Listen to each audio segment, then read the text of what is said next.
इस वक्त तकरीब जारी है। अमरीकी सदर डोनाल्ड ट्रंप और चीनी सदर शी जिनपिंग भी इस वक्त मौके पर मौजूद हैं। दोनों ने तकरीब से खिताब किया है। साथ ही साथ अमरीकी सदर की जानिब से कहा गया कि बीजिंग में बहुत पुरतपाक इस्तकबाल किया गया है। उन्होंने कहा कि चीनी सदर से बहुत मस्बत पेशरत हुई है और आने वाले वक्त में चीन और अमरीका मुश्तरका तौर पर काम भी करेंगे। उन्होंने कहा कि अमरीका चीन ताल्लुकात दुनिया की तारीख में सबसे ज़्यादा अहमियत के हामिल ताल्लुकात होंगे और उन्होंने कहा कि चीन के साथ इक़्तिसादी तौर पर मिलकर शराकतदारी के साथ काम किया जाएगा।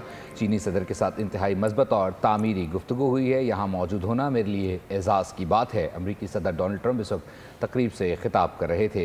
उन्होंने कहा कि चीन में हमारा ज़बरदस्त इस्तकबाल किया गया है और मौशी एतबार से दोनों मालिक मिलकर मज़ीद काम करेंगे। इसके अलावा साथ ये भी कह दिया गया कि इस मीटिंग को सबसे बड़ी समिट करार दिया जा रहा है। दुनिया की नज़रें इस वक्त इस अहम मुज़ाकरात पर लगी हुई हैं। सबकी नज़रें बीजिंग पर हैं कि क्या फ्रूटफुल रिजल्ट सामने आते हैं और उम्मीद यही जाहिर की जा रही है कि आने वाले वक्तों के लिए चाइना और अमेरिका एक बहुत बड़ी क़ुव्वत बनकर उभरेंगे। और इससे पहले हमने ये देखा कि इस दौरे से पहले जो शी जिनपिंग के हवाले से गुफ्तगू की गई ट्रंप की जानिब से, या जो कुछ भी माजी के अंदर इख्तलाफात रहे, आज वो सारे इख्तलाफात एक तरफ करके दोनों एक पेज पर नजर आ रहे हैं।